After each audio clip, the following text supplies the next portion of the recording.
Assalamu alaikum wa rahmatullah. A'udhu billahi minash shaitanir rajim. Bismillahir rahmanir rahim. ربنا آتنا في الدنيا حسنة وفي الآخرة حسنة وقنا عذاب النار ربنا اغفر لي ولوالدي وللمؤمنين يوم يقوم الحساب برحمتك يا أرحم الراحمين وصل اللهم على محمد وعلى آله وأصحابه وأتباعه وسلم والحمد لله رب العالمين. We were studying the verse 71. This was the 39th chapter of the Qur'an, verse 71. And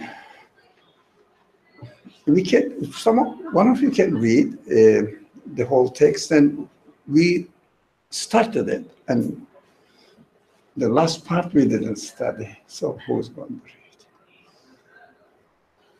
I'll read.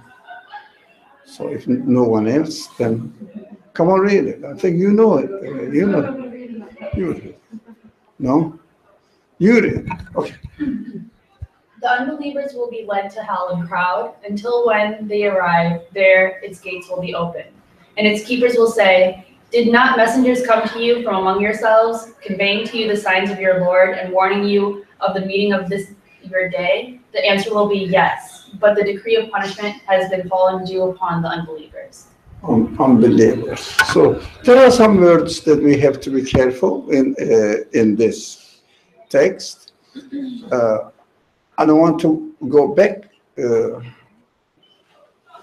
to the first bit of the verse, first part of the verse, because we already covered it last week.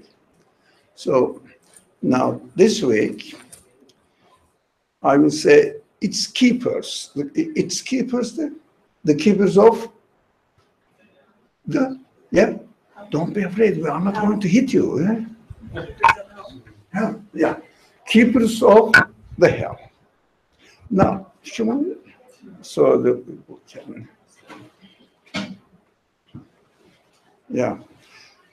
keepers of hell. Now, Dad is here. So I want to see you as a dad now. Okay, after the class. Okay. Who are they? We said angels. Of course, it was difficult to grasp the concept of angel. I think we need more chair. I'll get some. Please. Yeah. Yeah. The concept of angel is, it's not an easy one. From time to time we refer to it, but just to be on the safe side, please get out of your previous understanding of the angel as you hear it from any tradition, any religious tradition, Christian, Muslim, Jew, whatever. Forget about them. We cannot really approve what they say. So, but we studied a little bit. We said the angels are the representatives of the meanings and objectives of creation, and each being, because we discussed on it. Yeah, welcome back. Yeah, we discussed some chairs will go. You can get more chairs as well from the next door neighbors or another room. Okay. Yeah. Help the brother. So keepers of angels, actually, let me put it in a way that some of us may find it strange. But we can talk about it if you have a really serious concern that I don't understand what you mean. No? Well, they're all using it. So that everyone has their classes and stuff like that. How about from Islamic They Center? have class going on, they're using it. They are using it. The next door neighbors? They have extra chairs, but I can't go in because there's a class in session. It's a yoga thing. And But you can, with two... Oh no, they have a sign saying don't enter, like it's a session going on, so I don't know if I can enter. Yeah, no, if the sign says don't enter. It's like it's class in There's session. another class with a small I went The very small one on the left-hand side, the very far.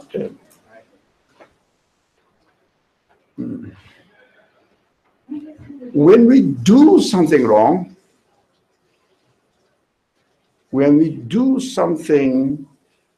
the wrong means what's right, what is wrong. What's right, what is wrong? Who will describe? What's right, what's wrong? How do we distinguish it? I don't see you, someone else. And then afterwards, if there is no one else, then, okay, you say, how do we distinguish the right from wrong? When you act according to humanity. Sorry? When you act according to your humanity. Yeah, your human nature. So first, you taste right there. You really try to see in your human nature what's right, what's wrong. But it doesn't cover certain things, the activities that we refer to religion, the actions such as rituals. No, understanding. Your understanding of creation. Your understanding, your interpretation of existence. That is, we have to say, no, when I say, for example, when I say, oh, this word has no meaning. Can your human being, human nature, approve this? This word has no meaning. Can you really, as a human being, say, yeah, I'm sure it doesn't. It has no meaning, no purpose in its existence. So in your own existence, even when you do the simplest action in your own personal life, you look for a meaning. You look for a meaning. And the existence is, in the world, in this world, the existence is so meaningful that we can really not deny the meaning. So if someone, as a human being, cannot deny the meaning, it means there is a purpose in its existence. So the question remains on a very simple level. Can the particles, which are the constituent parts of this world, have the ability to have an object of meaning, purpose? Particles. It's very simple, but we have to emphasize on it. Can this part of our body, yeah? I sometimes grapple with this as an idea of, is it that we naturally tend or bend towards the idea that everything has purpose, or we use that as a crutch when we can't find meaning in something? Yeah. So instead of saying, okay, I don't find meaning in this is meaningless, it's like, you know what, I'm gonna find meaning in it, even if it might not intellectually or even spiritually sit with me, because that feels good and that feels comfortable. So, the main problem in your statement, as you study when we naturally, that is the problem. What do you mean by naturally? We can close. I think the people, yeah. What is naturally? What do you mean by naturally? I think that we see comfort naturally. It's when you're naturally means naturally. Don't go to comfort. Mm-hmm. What does naturally mean? But I'm sure you didn't think about it. You just use the word because it is commonly used and imposed on us. Once in France is the French philosophers are the source of this construction of naturalism, in fact. So what was the main trend among the philosophers, these naturalist philosophers? to impose the word naturally, natural, actually they use it natural. So this natural, the word natural, make it into a fashion, we have to be very careful, into a fashion that when we say, for example, hi, when we say, Muslims say to each other, hello or shalom, Jews say shalom. They said, you have to say natural. That their aim was to make the word natural into a fashion and commonplace language used by general community. But they never, ever were able to define what nature is. We have to keep, I'm sure those people who attend this series of lectures or classes, they are fed up with this, that's enough, man. Every day you give reference to nature. But without solving the word nature, we cannot establish anything. So naturally means, what it means, how I am constructed. Not without conscious construction. So we cannot say, if there is an agent behind my construction in my existence, then we have to refer it to this constructor. We cannot say by itself. But as it stands, the word nature, as it stands, it means accidentally by itself. Accidentally by itself. Ask your human side. Can anything be in this world, or can anything come into existence accidentally by itself? You have to think. Accidentally by itself. Come into existence by itself. What does it mean? So it doesn't make sense. But the thing cannot come into existence by itself. What does it mean? It is totally contradictory language. We have to be aware of it. Just it needs a few minutes of serious reflection on the meaning of the word. As my hand moves, the screen moves as well. Yeah. So, as we are constructed, but we can argue, we can work, we can reflect on how the reality, that how I can explain my construction. How? Attributing to what? With agent. We need agent. For example, can this table happen by itself as a table? Can an atom come into existence as an atom by itself? So there is an agent. So we have to think about the agent, the source of the existence of the things. Now, when you ask this, you understand that there must be an agent. But if someone says, oh, this, of course, God created, oh, it is too much, too far. But there must be an agent. But when we study the existent things, we see certain qualities.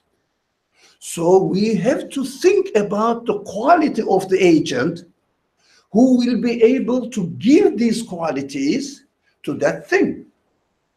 Yeah, for example, can I say that the computer is made by a storm? What do you think? But as a human being, you are not a religious, but as a human being, what? Don't be ridiculous. Are you joking? Yeah? Now, can I say that the computer is made by, not a storm, by metals? Metal. part of metal is put there, and it is there. It cannot have any choice. So what we have to do is, as a result of human experience, there must be an engineer who's qualified to engineer the machine as it is. Now, even practically, we know that one engineer is not enough. Yeah, it is not. It cannot really do it. Maybe 1,000, maybe 10,000 engineers work on this. I don't know. Those people who are in the field may say maybe more than 10,000 people work on a big computer. Maybe more, really. When you think about it, how it developed. Yeah. So intelligent people, 10,000 at least. I mean, it is a small number to me. Already, there are hundreds of thousands of engineers are working on different companies, hundreds of thousands, to improve the quality of the engine. So we understand that the consciousness, the human consciousness, definitely says, no, there must be a conscious factor, agent behind the existence of this computer. Now, how about if I say, how about the existence of this glass? You don't say these glasses, you don't say, no, it doesn't need 100,000 people working on it because of the quality of this. It needs maybe 100 people, because optic is very important, yeah? So it is not an easy engineering, really. The optic is very important. So maybe 100 people worked on it. When you come to let's say, a tree or a flower or I give you this simple example, cat. When you look at the cat, what quality is the source of existence of the cat have to have? What do you think? The computer is more complicated than the cat, or cat is more complicated than the engine, the computer? Which one? Cat is a million times more complicated, right? For example, if you try to catch it, that the computer, whoever takes it, goes with it. So, and also cat reproduce. Yeah. Take this chair. So it means a conscious factor is necessary for our human beings to be behind the existence of anything in the world. We can say that what is the simplest thing? We may say the simplest thing. For example, if you look at this building, the simplest thing is the sand pebbles, or how do you say pebbles? The small pebbles, right? The simplest thing. The simplest thing of the construction of the universe is particles. Go and ask a physicist how complicated it is. Let alone a human being. No, one particle, not atom, one particle. But the universe is so amazing, the existence. So we see that the meaning, this meaning in the action we perform, because it will be something, even thought, especially thought, thinking, is a very serious action. So the next week we will be accordingly. Get the chairs ready before it goes on. But when this session starts, because when we came here, the session wasn't on. Yeah. So we can take it. So, okay, they don't need it because they do yoga, they don't need chairs. So it's good for us. So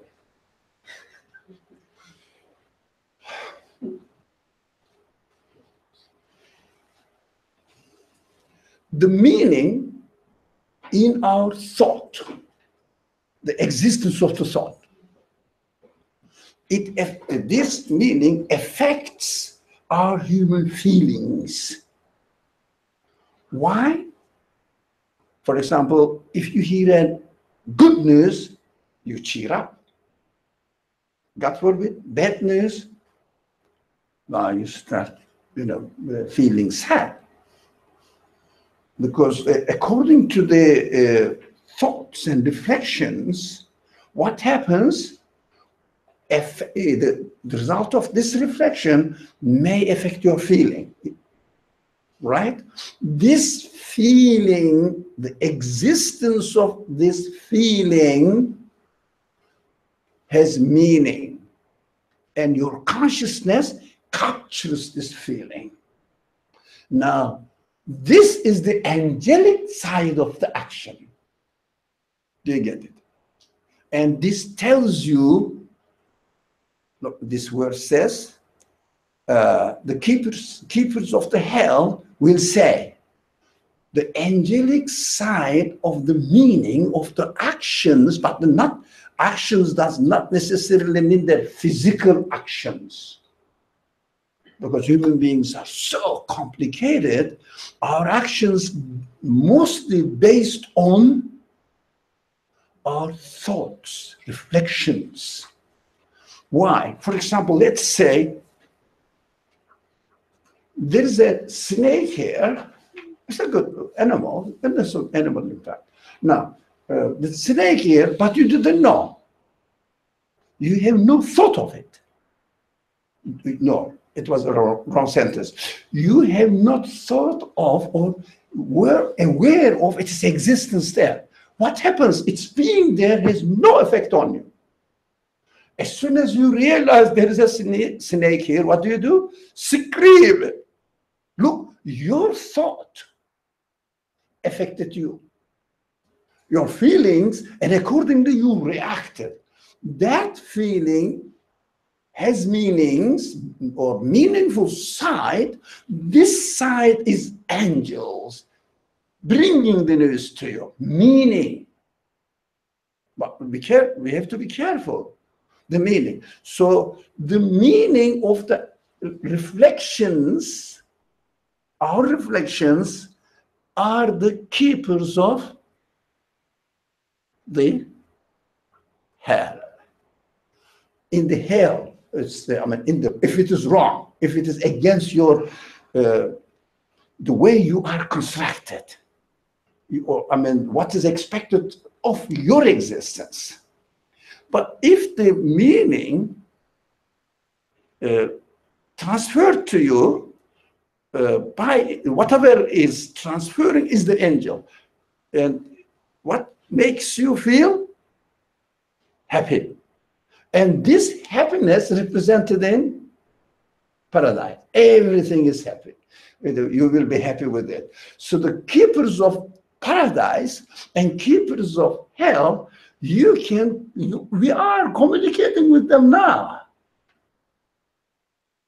We are experiencing their existence now. But it needs what? Awareness, consciousness. If we are not aware of it, then we just attribute it to an unknown source.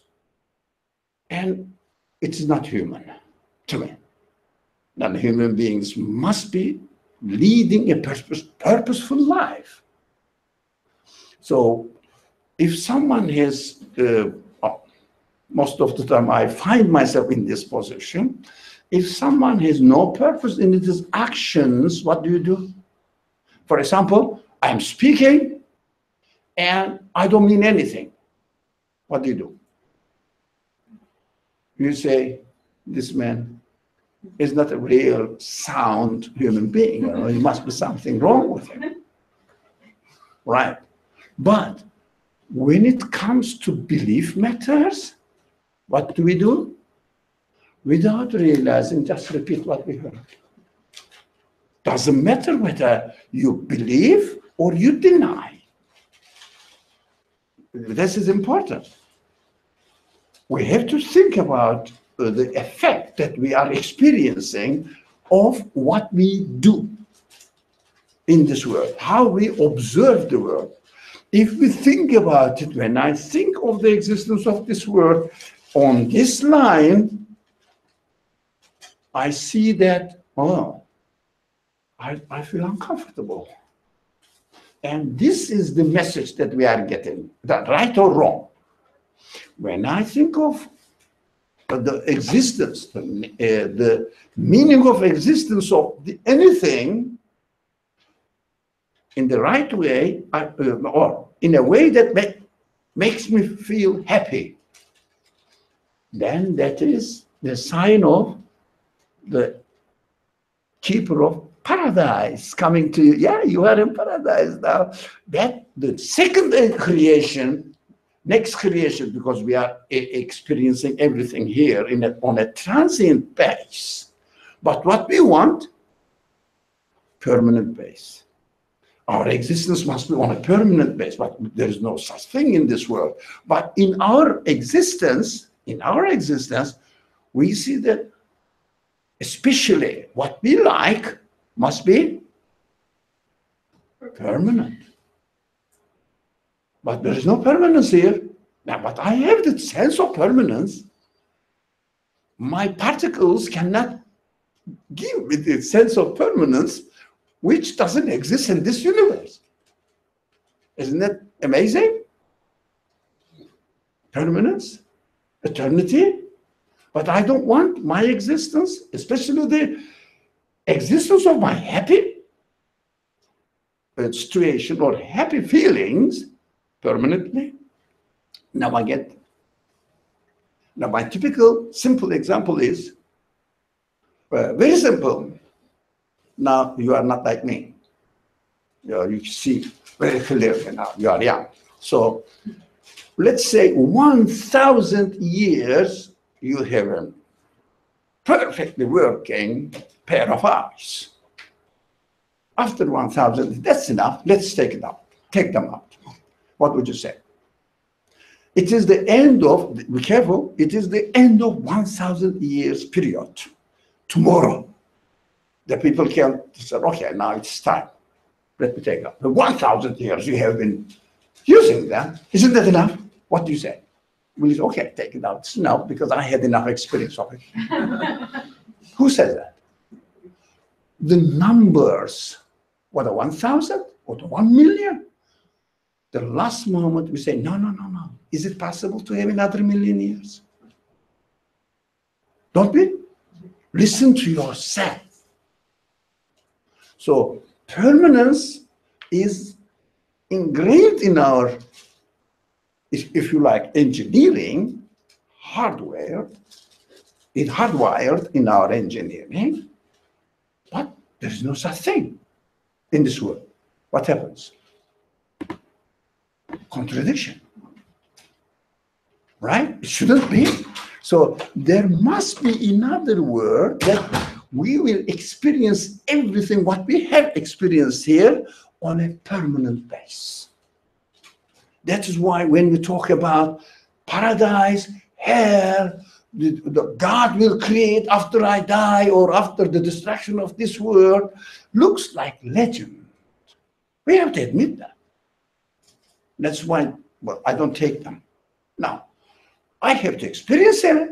I have to experience this reality of the existence of such a creation expected from my engineer, the one who constructed me. No, since you gave me the sense, I am conscious of it, but I'm not conscious of it by myself. I am given the ability to be conscious of it by your engineer. Why do you think he is doing that? Letting you know that, look, you're not eternal happiness. I gave you this. You cannot get rid of it. It is with you now, hardwired in your existence. What does it mean? Wait, I will do it. It is a promise. It is a promise, right? So as a result of this promise, you can expect a permanent physical, a kind of physical existence where we can experience the permanent existence, right? Okay. We have to understand it right now here so that we will be comfortable about the news saying that after you die, you will be given eternal life. But if you don't have any evidence for it, if you have not experienced that feeling, that type of life, that type of existence, you say, I don't know. I don't know. Listen, what the religious sources say, like the religious sources, at one point, religious sources say this, but you cannot be sure that that religious source is really correct. Authentic. Authentic means really sure. Unless you confirm the message, that it becomes a source for you. Do you understand the difference? If you don't confirm the message, if you have not gone through the confirmation of the message, you cannot confirm the authenticity of the source. You follow me? You cannot confirm the authenticity of the source. So that you say the source says so because I confirmed it. But what we do, I'm a Muslim, I believe in the Quran. Quran says there will be an hereafter. It's a legend. I'm a Christian. I believe in what the news, this resurrection news is in Old Testament actually, Torah. So in the Torah, well, majority of the people believe in the Old Testament at the same time, next to the New Testament. So the Torah says there will be a day that the God will really create a permanent existence for you, hell and paradise. So they have these concepts. Why? Because I am a Jew. And this is my sacred source. Why? If you have not experienced it and confirmed it in this world, in your own personal life, you cannot trust the source. We have to understand this.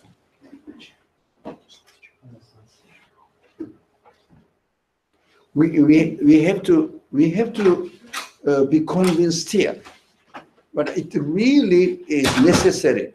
What we do, if we don't question it here, and if we are not satisfied with the authenticity of the news that we hear from the source, in the Quran or Bible or another sacred book, then what is it? It is not belief. It is just narrating a story or historical narration within your tradition. They call it your narratives. Well, as I keep saying that, in this class, only in this class, the purpose of this class is to not, how do you say, reject other people, etc. But in this class, we want to establish the reality of our conclusions, which are called our beliefs. Without conclusion, belief must be your conclusion. Conclusions here, so you understand when the other people say that, in the Quran says so, it must be so. Yeah. But have they gone through these stages? Depends on the need of the people, capacity of the people. We don't say anything about them. But if this, you and I must be convinced about it. You and I. And we have to be sure. Okay. So the keeper of hell say, didn't messengers come to you from among yourself? Yeah, this very, very important word here. Let me see. يأتيكم رسل منكم. minkum, from yourself. Of course, you can practically understand, historically understand that the prophets come from among the tribes themselves. So in a larger context, historically they say from among the human race, like you as a human being, from among yourself, from among yourself. What? But these are historical narrations, justification of the history. Yeah, really, those people who claim that they are prophets, they didn't come from the sky, from the stars. They came from among the people themselves. That is historically correct. But to be honest, I must admit, I haven't seen them. Have you? Coming from among you? No. Of course, there may be some people following the message of these prophets, and they speak to you as a human being themselves, and they share their feelings with you. They say these are the representatives of the prophets. So you can go or trace back to the source. You know, I heard from, let's say, somebody, John, and John heard from somebody, or he heard from somebody, he heard from somebody. He is the student of this, he is the student of this. The last point, he is the student of Muhammad or Jesus, right? Understand that, oh, these prophets are from among the people like I'm experiencing here. But there is a shortcut, easy way of, from your own existence. The messenger is from you, from your own existence, coming from your existence, the messenger. How? Your own feelings tell you. In existence, you can start from yourself. So you cannot really say that this is a story. That's what they say. This is just a narration of the history. You cannot say, because it's me. So the messengers, of course, the people from outside, but at the same time, from your own self. For example, I use this example on every occasion. It's a very simple example, and it is. I'm happy that we are making the case simple. So there is a professor teaching a subject, and you are a student sitting in the class. Now, first, professor teaches you something, tells you something you didn't know. And what do you do at the end? Think about it. Does it really make sense? Huh? Does it really make sense? What do you do? You cannot really confirm it until you yourself is satisfied within yourself. It means the messenger must be from within. So that afterwards you say, the professor is teaching the truth. If you don't confirm it within your own experience, within your own senses, you cannot say that professor is teaching the truth or teaching the right thing. No one can say that. Got it? So, referring to the prophets without confirming within yourself is what? Is it belief? It is imitation, just following the culture. Now, don't say it to anybody, only in this class. So everybody said, are we deniers? No, I'm sure Muhammad was a prophet. How do you know? Who is our prophet? What do you mean? Are you not a Muslim? Now, this kind of rhetoric, I'm fed up with it. But that is why here, at least we have to try to see it within ourselves. So the first messenger is within me. Second messenger, the one who tries to teach me in order to, how do you say, revive, or no, in order to make it alive or incite and make it active, motivate, or what is the best word? Reinstate. No, agitated, to make it grow and become To make it aware for me. Now, ignite, in order to ignite the quality within me.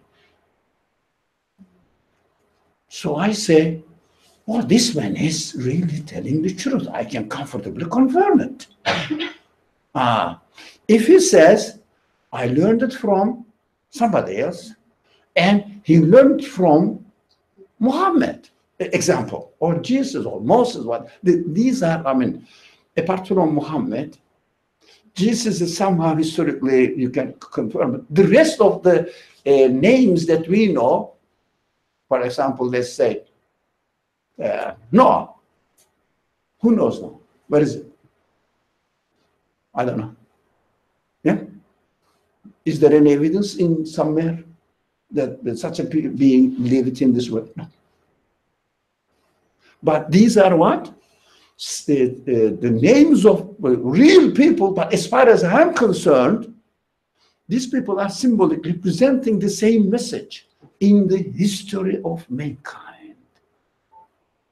In the Quran, when you say, for example, Noah and Solomon, or Solomon, whatever you call it, or Abraham, what will you say? Okay, the text is referring to an historical case, but for me, it is my case. Abraham is me. This is my case.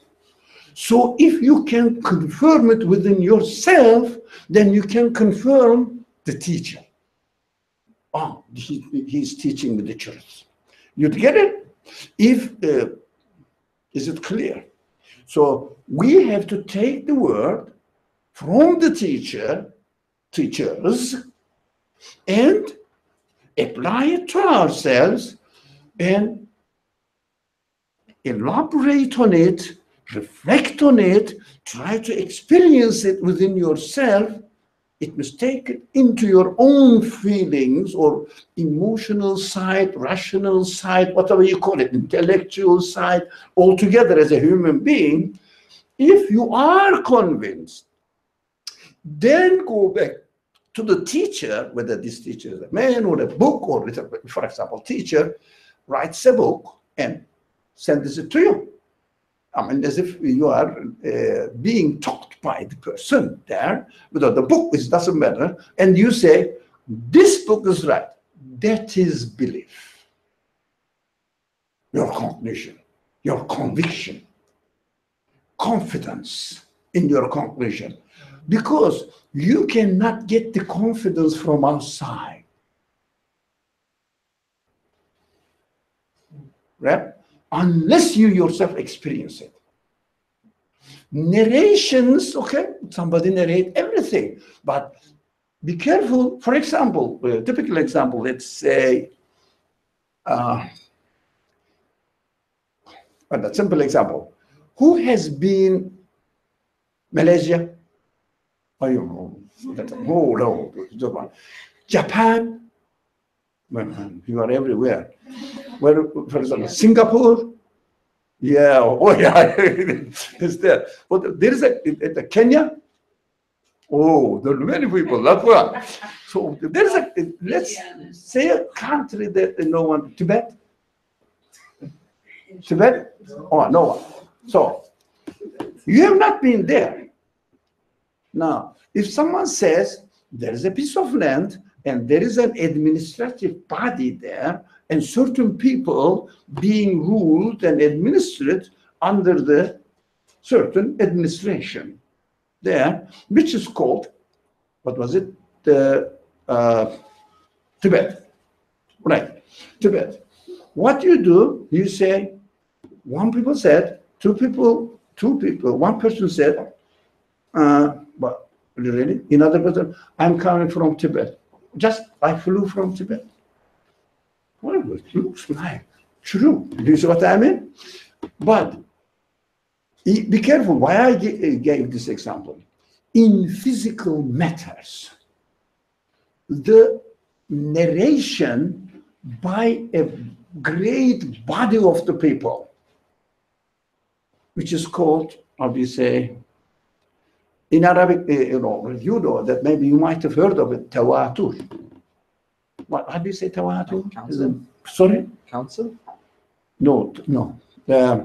Great body of people, majority of the people narrate the same thing. Now, in physical matter, this narration it can be approved. You don't have to go to Tibet in order to really be convinced that such a piece of land on the earth exists. You can do that. But how about your belief? You have to find out for yourself. Yeah, it is personal. Your personal conviction. It is not like going to a doctor, professional, and says that, look, you have some sort of problems in your health, so take this medicine. What do you do? Okay, I can take it. Yeah, but it's not my profession. But belief is personal. Belief is not a professional matter. Unfortunately, in not only the Muslim community, more so with other believing communities. Religion is attributed to professionals. So all those people who study the Quran, expert on the Quran, say that there will be an eternal life, hell. There must be so, because they are professionals. But how about yourself? Have you used your human abilities to understand and to confirm this news? Yeah? Do you say, very simple example, if someone says, everybody says that 1 + 1 makes 2, so it must be so. Can you approve it? 1 + 1 makes 2. What do you have to do? You have to be convinced within yourself. And then really, even nobody says in the world, that is the conviction. Nobody says that 1 + 1 makes 2. If you are convinced yourself, what do you do? Well, no one says so, but really 1 + 1 makes 2. Yeah, that is belief. Right? Can we promote it, actually? Well, do you think we need it? Why, yeah, I forgot it. No, we need to give a break. So if you don't mind, from didn't message, let me wrap up. Didn't messengers come to you from among yourself? Means the angel is saying, the angel of hell is saying, have you not find any traces of the truths of the things reminding you personally that what you are doing is wrong? Have you ever not considered it? Who's saying this? When you think that I am an accidental being, no meaning in my existence, your internal feelings say, it shouldn't be. I'm so perfect. And my expectations doesn't fit that. Don't fit that. This idea. That is why the angel is saying, shh, look at yourself. Consider your own being. That is the meaning of this word. Didn't messengers come to you from among yourself? But after being convinced within yourself, if someone says, hey, you know, I worked on it and I realized that 1 + 1 makes 2. You say, yeah, I did the same. So I reached the same conclusion. The other one says, yeah, I reached the same conclusion. I reached the same conclusion. Even no one said, you said 1 + 1 makes 2. That's your personal. That's why anything concerning your own belief, conclusions, the conclusions are or have to be personal. And this message from the way you interpret the word tells you, look at yourself, analyze it within yourself, see how either contradictory or confirmatory, or how do you say, confirming Right. within yourself. You say it. You have to see it. And conveying to you the signs of your Lord. It means your Lord is your engineer. Your engineer is the one who gave you existence.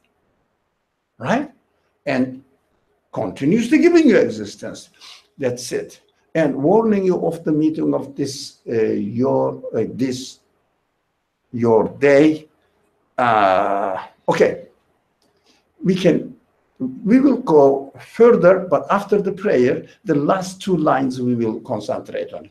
But if you have, after prayer, if you have your questions, concerns, anything, you can say you are crazy, man, or you are an anarchist, disturbing the community's comfort that we are Muslims, alhamdulillah, thank God. So you are saying that, no, you are not. From there, at this point I didn't understand. Oh, this point is interesting. I never thought about it. You see what I mean? So anything you have to say, with one exception. You are saying this and you don't have a long beard, then which authority you are using when you say this kind of things? No one says that. I've never heard of this. If someone has never heard of it, this way of approaching the Quran, I say, okay, leave it there. Leave it outside the class. In the class, speak of your own conclusion. This doesn't make sense to me. I understand. Don't say that the other scholars don't say this. But how about you? You understand? How about you? Got it? I like this. Referring to others or narrating from the Quran a verse saying that, Lord, you say this, but the Quran doesn't say so. Why? Because the verse is there, but the verse he narrates is his interpretation. He's not aware of it. Yeah? When he translates something, it is your interpretation. So it must be your conclusion without giving any reference to anything outside of you. We cannot discuss it. You understand? Let's go. So yeah, you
Okay.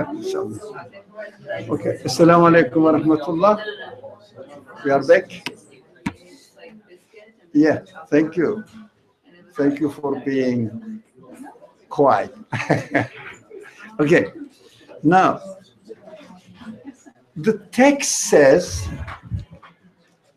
the last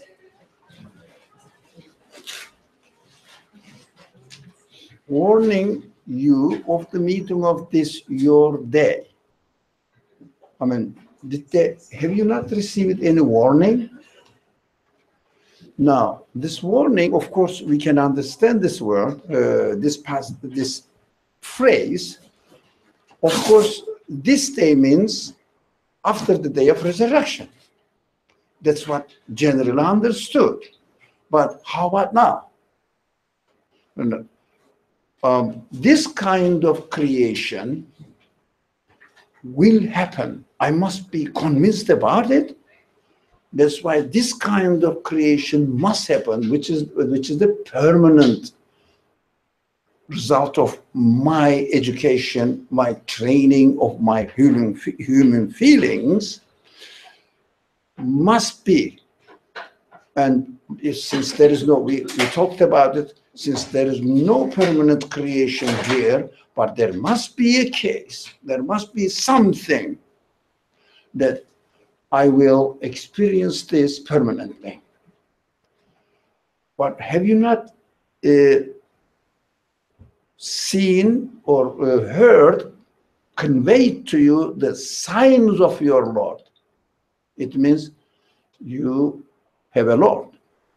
Now, how can we know that we have a Lord? Of course, we have to think about ourselves. It's easy. It's very easy. I called today engineer, my engineer. Yeah, the one who engineered me, gave me existence, and made me as I am. That's my Lord.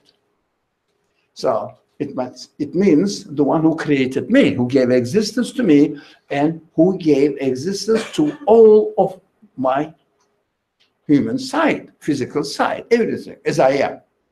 So the signs of your Lord, it means you have a source of existence who gave you existence, and through the way you are created, the way you are made, you have to understand that, yeah, this creator who gave me existence must have a purpose. And this purpose I'm experiencing within myself, within my own existence.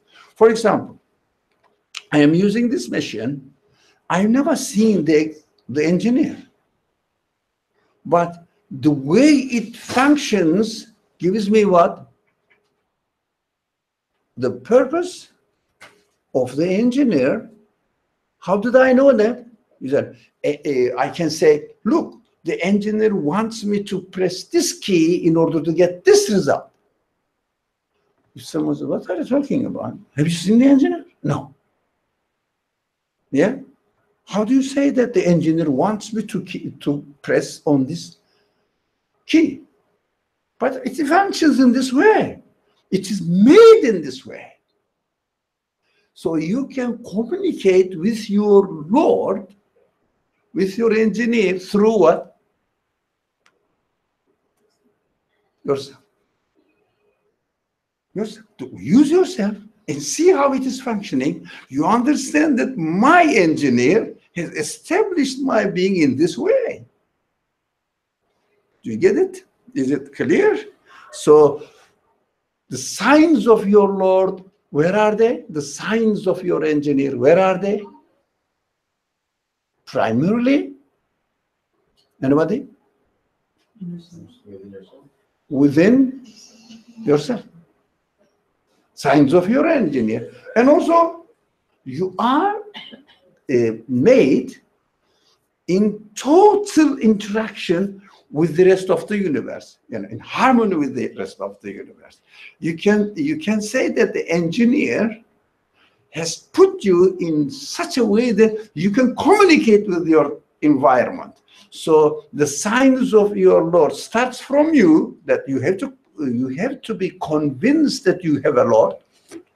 You have the source of existence, and this source of existence must be able to give you all these qualities that you have. So you look around and say, all the things are communicating with me. These are all signs, right? Signs of your Lord, and warning you of the meeting of this your day. Now, meeting of this your day means, don't you think that this engineer gave you all these qualities to understand that, look, there is a purpose in my existence. There's a purpose in my existence because everything is purposeful, and also you act in the world on a certain purpose. If you do something purposeless, you say, aren't you not a human being? Why did you do that? Yeah, anything you do, the people ask you, why did you do that? And you ask yourself, why am I doing this? It is inside, again, with us. So the purpose of my existence tells me that, yes, I am here learning, discovering what is within me. For what? I discover. It is not like learning how to, let's say, how to become an architect and how to make the plan. When you learn this, after you retire, what happens? Finish. Right? Look, becoming an engineer has an end. But how about educating yourself about your own existence? You want them to be permanent. Even the architects say that if only I could be ever young and practicing my profession. That is with us. So we can get this news from ourselves that whatever we gain here will have an eternal side, permanent side. That is the day. That is the day. In the description of the scriptures, all scriptures, the divine scriptures, heavenly scriptures, whatever you call them, they say this universe will be distracted and there will be another kind of creation. But apart from this, we can experience it within our own self that there must be a permanent place that we are prepared. So that's why I am being educated here. Okay, and the text says, your answer will be yes. The answer will be yes. That's what text says. Right? Do you say yes? So that you say, the text is telling me the truth. I confirm it. Do you say that you are being here in this type of existence for a purpose within yourself? With yourself. Do you say that? It means reflection. If you have never thought of it, then you cannot say yes. But the text says, hey, you have to reflect on it, and definitely I'm telling you, your answer will be yes. So after reflecting on the purpose of our existence, we will judge about the news. But if you don't reflect about your own existence, you cannot say that the text is saying right or wrong. If I say, I trust the text, it is a sacred book. Lots of scholars said it is a great book. Everybody says, the meaning of the Qur'an is endless. Give me one example. Give me one example that you conclude that the meaning of this text is endless. Never studied. Why we keep saying that the layers of meanings of the Quran is endless? Because it's God's word. How do you know? We are Muslims. Look, answer is totally irrelevant. The other one says, I am a Jew, I don't believe in the Quran. It's made up. Because I am a Jew. Who's right? Because I am a Jew, because I am a Christian, because I am a Muslim. How do you know? How do you know that you are right? The Jews said, I'm right. The Hindus say, oh, definitely I'm right. So the Muslims say, of course, the truth is there. So if you go to and speak to a Buddhist, oh, the truth is obviously here. So how do you know? Personal conclusion is a must. So the text, as if the text said, the answer will be yes. How do we read this text? If you reflect on it, you will conclude that this news is right. I will be resurrected. I will be given another creation where I will be experiencing whatever I have learned here permanently. Because it is within me. Otherwise, why do we keep experiencing it? People say that, no, well, look, I'm trying to become today's example is architect. I'm trying to become an architect. So they really, after high school, at the 6 years, they train. So after 6 years, I learned something, of course, throughout my life also, I improved. At the end, what happens? If you don't think that we have to really get ready for an eternal life, what you say, I learned. I studied so many years, became an architect, practiced architecture for, let's say, 30 years, maybe 40 years, and then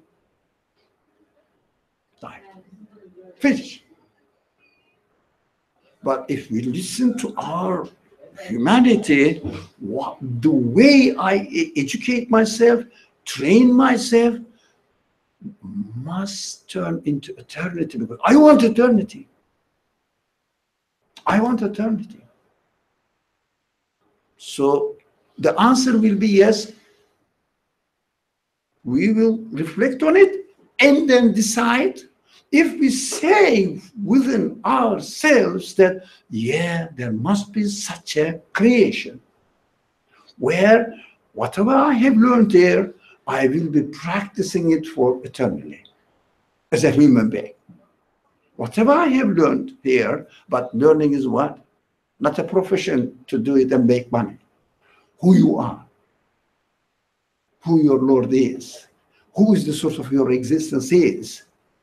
That is what we have to educate ourselves, train ourselves. How did you explain your existence? Then you come back to the text and, yeah, you are really saying the truth, because I confirm that there must be a day when I will be experiencing whatever I learned. I will be experiencing whatever I neglected. We call it in our class, well, those people who have been previous classes, after graduation, you get the degree. What you do, whatever you learn, now you put into practice. After graduation. If you have been to school, which is impossible not to be in the school, in the school of existence, that the world is a school, the universe is a school. If you have been to school, that you have been, you are here, all the senses are given to you. Come on, use your consciousness and utilize them, educate them. So you are here. If you don't educate, as if you have been to the school, but never learned anything. After graduation, what do you do? Nothing. Lack of everything. You say, I have been to the architect, or the school of architect, or the faculty of architect, whatever, the university of architecture. and I learned nothing. Example, I learned nothing, so I cannot do anything. I cannot practice architecture. That is hell. That is hell. Permanent hell. So it is not easy, really. I keep saying this. We have to study the text if we want to study the text from our perspective, personal experience, and concentrate on ourselves. What the message says, the answer will be yes. You have to say, is it really true? Do I say yes? What do you have to do? Rather than imitating the text, then you don't have to know Arabic, by the way, to be able to say yes. Because if you are a native Arabic speaker, you will say, I will be able to say not yes, but now. It is ridiculous, the same thing. You know? So work on ourselves and take it seriously. But the text is guiding us. It means, look, do this, you will get this result, but you have to do it. How do you read this text now, the text that we have been studying after the prayer? Look, there will be a warner within you, and this morning, this warner is telling you that there will be a day where you will experience whatever you gained in this world. Now, you have to go and think about it. Is it really true? And then, if you say, "Oh yeah, there must be," it's not purposeless. No one can say that my existence is purposeless. Only those people. Some people say yes. Just we will go and we will die and we will be annihilated. It means there is no purpose in my existence. What do? Okay, then, why bother? Just enjoy yourself in this world. So they go from one bar to another, one party for another party. Yeah, because they cannot really stand their life basing it on an empty, meaningless understanding of existence. That's why they have to keep themselves busy. Or what do? They suffer from psychological disturbances. Yeah, and the drug addiction, the source of drug addiction is what? Not being satisfied with one's own existence. They want to forget themselves. They find themselves in vacuum. Can you imagine? A person is falling into a bottomless well. What do you do? You cannot stop because the time is passing. Your creation is passing. And you are going somewhere you don't know. And the end will be nothing. So what do? You keep yourself busy. If you cannot keep yourself busy, what is the alternative? Get drunk. Yeah? And the drug addiction, the source of drug addiction is not being able to stand one's life as it is in vacuum. Meaninglessness. Meaninglessness. Try this to yourself. I mean, within yourself. If you think that your life has no purpose, no meaning, and at the end, you will disappear from this world, your inner feeling will say, so what is the point here? Thinking, reflecting. So let me get rid of it because it is with us to think. Yeah, which is with us to question, what am I doing in this world? What's the meaning of my existence in this world? It is within me. I cannot really deny it. The only way, either keep yourself and be alcoholic, work alcoholic or something colic, or drug addicted. That's how I see the world. But those people who just keep themselves busy. But be careful here, stand strong. But I say something is very disturbing. Keep themselves busy by claiming that I am a religious, I am a believing man, I never miss my prayers, my religious duties, I do it, so I'm safe. Look, this can be a drug. Not to think within yourself. Just go out, say that I did this, that's it. But believe your own, educating your own qualities, human qualities, and attributing them to their sources and trying to utilize your human qualities in order to know the quality of your Lord. Because you are a conscious being, you are not a machine. Machine doesn't have to know who the engineer is. It's not questioning it, as far as we know.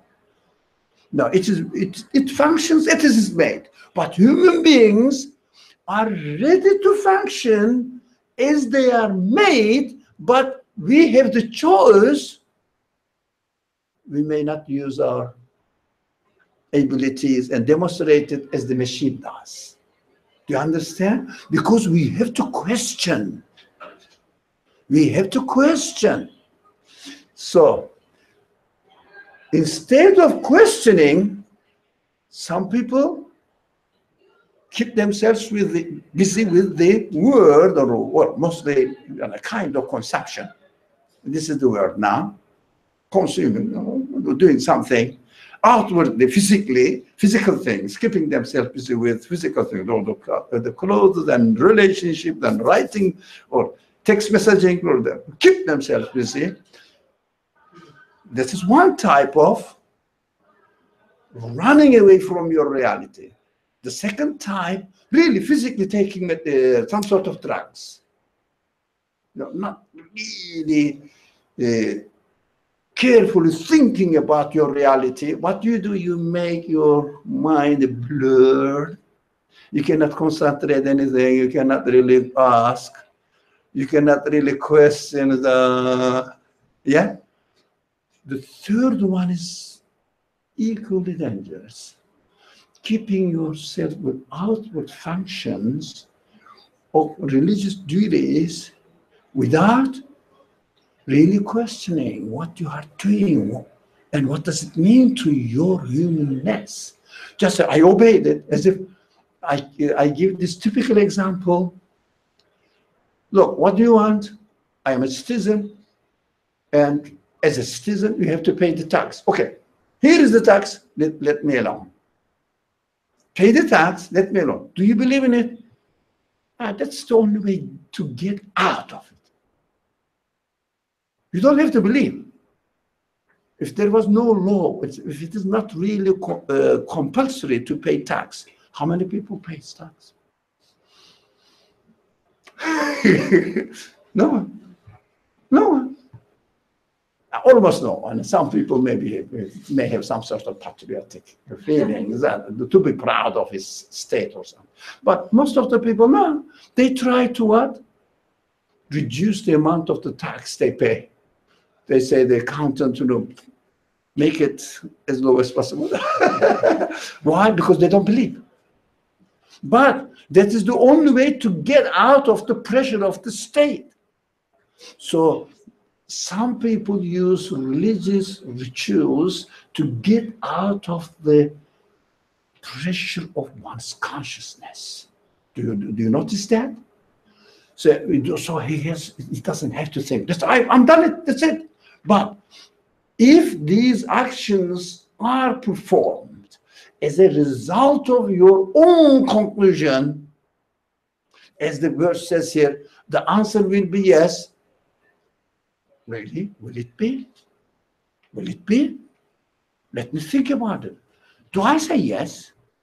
And afterwards come with, yes, correct. If I say yes, of course. So if the actions are the result of your convictions, it means really confirming, which is called belief, but belief is confirming. Yeah? So if it is the result of your confirming, you are consistent in your understanding and in your practical life. But without being convinced, just imitate the text. The text says the answer will be yes, so I trust this text, so it must, my answer is yes as well. Why? Because the text says so. The action, if the action is like this, I don't know what, there must be some reason for any person doing something.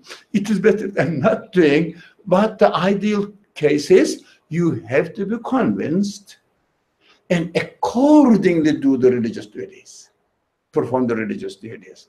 The Quran always says, believe and act accordingly. But the Quran never says, act and believe. There is no such thing. And also human nature. If you don't believe something, do you do? Do you put it into practice? We don't really believe in it. But if there is a law or the army or police or whatever, then I don't believe in it, but I have to do it, you know. That is something else. That is not religious duty. Religious duty needs consistency, conformity within himself. So there are three types of drugs. Physical drugs, or by getting involved in the world life without thinking, not letting you have any time to think. Third one, keeping yourself busy with religious rituals without knowing why you are doing it, because you are a Muslim. Now, the Jews do the same thing, but I'm doing this because I'm a Jew. What is the difference? I have seen two hands. If they want to ask the question, I'm ready now, because I wanted to complete this section. Yes section. Would anybody say something? Yes. Go on. So I don't really understand like how someone can imitate a text. Sorry, Eddie? I don't understand how you can imitate a text, like a book. If, for example, if you have already done the work to come to the conclusion that there is a creator, you've come to the conclusion to your own understanding that this must be the text of the creator. What's wrong with saying, I believe in this because it's the text of the creator? So what's problematic about that? Have you gone through confirmation of the text? Okay, that's a good answer. I understand. Laughing. Yeah. No. Okay. Why? For example, for how many years you have been still in education? For how many years? What? How old were you when you started the education? 3, 4, 5? 6. 6. Okay. Now, for how many years now you have been really in schooling, educating yourself? To do the math. So let's say. I'm 23. No, 20? No. 18, 15 years? 17. Okay, 17. approximately 15 years, all right? Okay, 15 years. Do you have any profession? Not yet. Not yet. Yeah. 15 years, not yet. But even you had a profession, how long are you going to use it in this world? So 30 years? Well, I mean, not sure, but generally speaking, approximately, at the most 40 years. Yeah, afterwards, what will happen? Yeah, after 40 years. Now, finish, eh? Your profession finished. Now, really, we have to be honest. It's a very realistic. People want to spend 20 years in order to do something for 40 years and finished. But the text says that day is the resurrection day, means the permanent practice of what you have done. Permanent means there were not 40 years, not 400 years, nothing. The number doesn't work in the new creation, because if the new creation, if the number works, it will be temporary, because you can add 1 plus 1 plus 1 plus 3, 4, 5. Yeah. But in eternity, for example, can you make infinite, right? By adding numbers. Do you understand? It's human logic. So, but for example, let's say at the biggest number, quadrillion or something, and I will go and make it infinite. Can you make it by adding numbers? No. But come and say that you know mathematics then No. more than I do. No. So in the permanent existence, there is no number. There should be no number. It is how we are learning here. It means we have been given the ability to understand that if something is eternal, infinite, there should be no number. So there will be no sense of time. There shouldn't be any sense of time in the permanent creation. It means permanently, not 40, not 4 million, permanently your existence will be like that. How many years does it deserve to be studied, to get ready? Impossible. You know what? I'm not saying we shouldn't study, but that's something else. As far as the belief is concerned, it is priceless. You cannot put the value on it. It is worth something like that. It is worth 40 years. It is worth 80 years to study. You cannot put a number to it. So we have to be conscious of it constantly. But it doesn't mean that we always misunderstand. So, okay, that is a serious matter, so I have to go to Cairo and learn Arabic. There are some people among us who are from Cairo, maybe. And the answer will be yes. It means in Arabic, qalu bala. Yes? Whether you say qalu bala or you say the answer will be, they said, yes, is the same. Did you say yes? If you are an Arabic speaker, you will say, oh, okay, bala. Still, you have to go through the same process of internalizing it. Language doesn't help you. You understand this. Wake up. People keep saying that if you want to study and then scholar, you have to learn Arabic. No. You have to use yourself first. But as a profession, if you want to become a sheikh in America, I advise you to go to Cairo for 6 years and come back, you will be a sheikh, don't worry. But it's a profession. It is a profession. Wake up. It's not your conclusion. It is not your personal education, training. It's the profession, developing a profession. So be careful, use yourself first. And then if you say at the same time, I want to really know the Arabic language, okay, go ahead. But that's extra work. But first make it personal. Conclusion. So the answer will be yes, but the degree of punishment has been fallen due upon the unbelievers. So we don't have time. I think we are over time. Okay, let's make it short. Unbeliever, the original word is kafirin, al-kafirin, yeah. Unbelievers, it means really the ones who have covered up their abilities, never used it, ignored it. Somebody has given you a book like this, guiding. Give me your book, and it is lots of things are written in it, a message for you, at your ability. What you did, not you, but if a person does it, cover it up and never read it. Okay? Cherries it with me, never read it. What does it mean?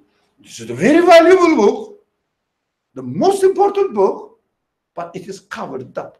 It means your human abilities, human qualities, you never opened. You never said, what is it? What is it? It means you never reflected on your reality. If, but in this case, kafir means this. If you have never reflected on your reality, then the result of your life, your existence, will be punishment forever. Because you will never experience anything in the real, in the new creation, which has no limit, no time. Be careful, in the new creation, there should be no time. As we counted here, 1 year, 2 years, otherwise it will be like this one, and there's no need to repeat the same type of creation. And what my humanity says, it must be permanent. So we have to understand that we don't know what the creation, how the creation is going to be, but we know that it is not going to be like this one. So really, if someone covers up, by definition, I don't know who it is, maybe it may be me, covers up his human qualities, never discloses it, never studies it, by definition, the text says it is unbeliever. We say, yeah, if I never ever study architect, can I know anything about architecture? Do I deserve to be called an architect? It is studying yourself. If you never studied it, punishment is inevitable. It means in this world, you will torture yourself, you will see the signs, and in the next creation, whatever the type of creation it should be, but it will be, but there should be something different from this world. And in that example, in this world, all your abilities will be there. Human expectations. You are seeing there, you don't deserve to see. You are hearing there, but absolute, it is an extreme example. No one 100%, maybe you are referring to that. Yeah, no one 100% in this case, but depending on how much you really discovered yourself, accordingly, you will be treated in this way, at this level, if you have, thought about your eyes. Yeah.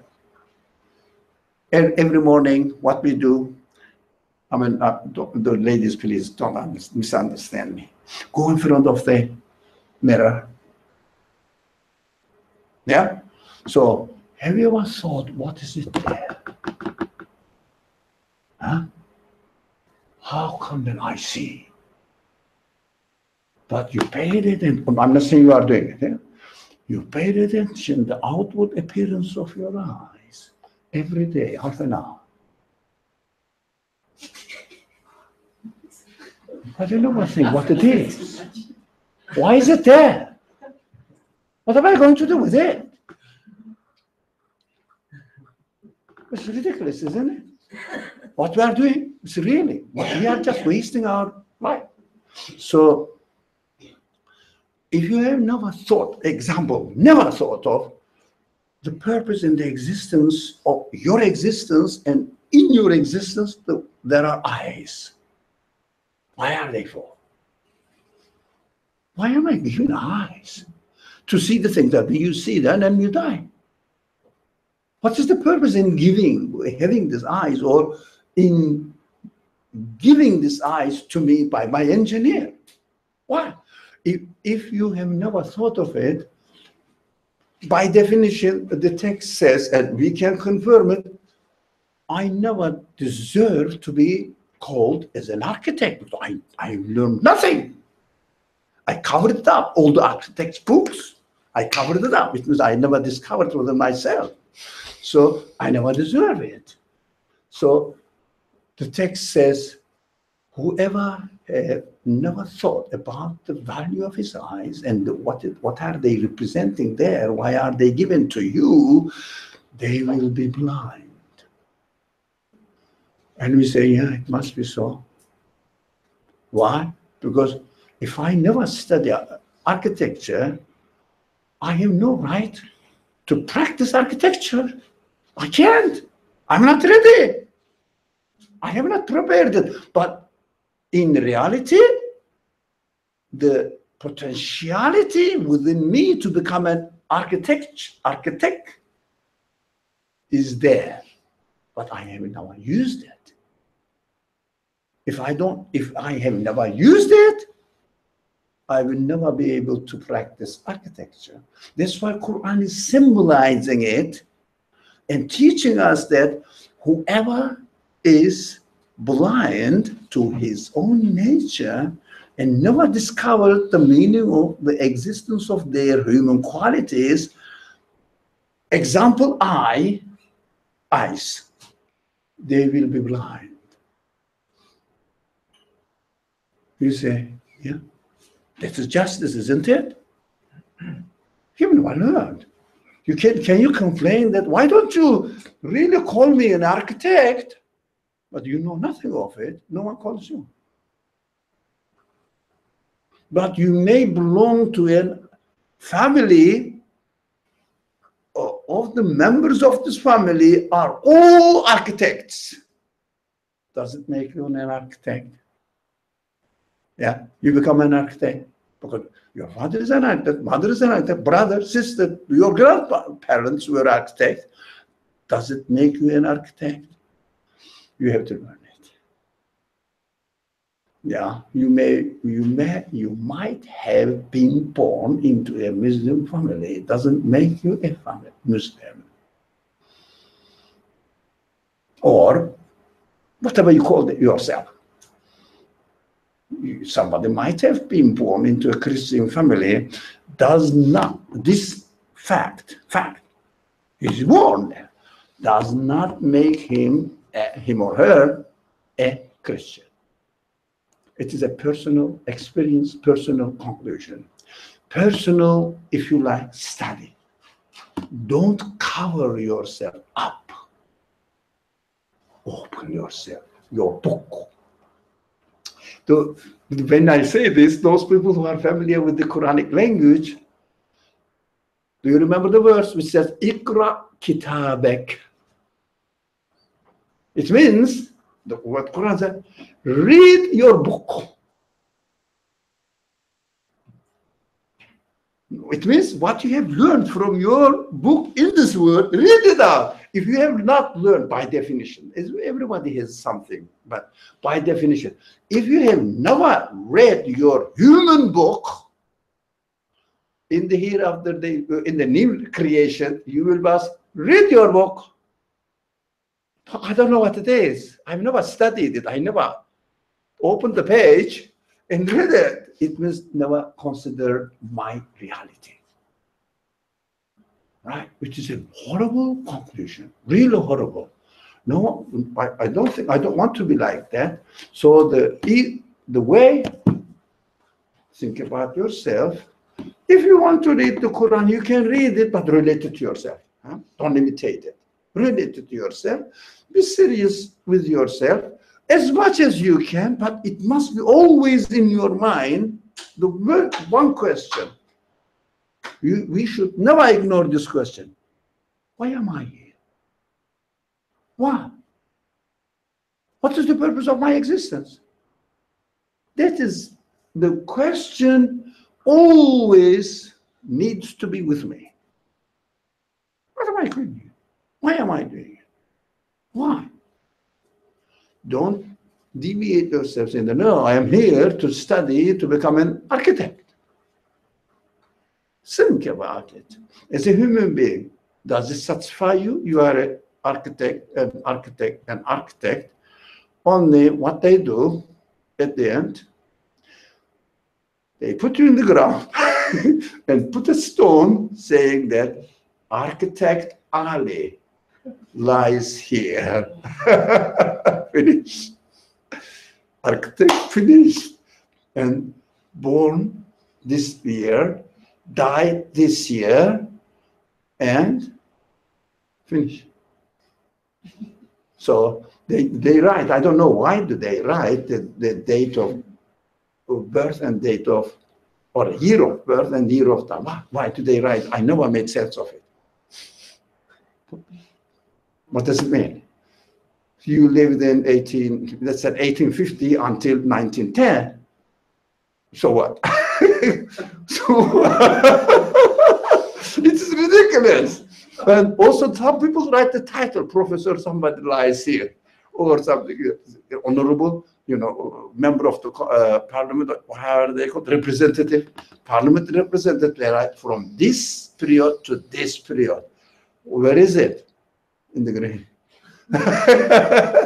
It's ridiculous to write the title or the date or something. It doesn't make any sense after you die. It means you are out of this type of creation. Now you graduate from this type of creation.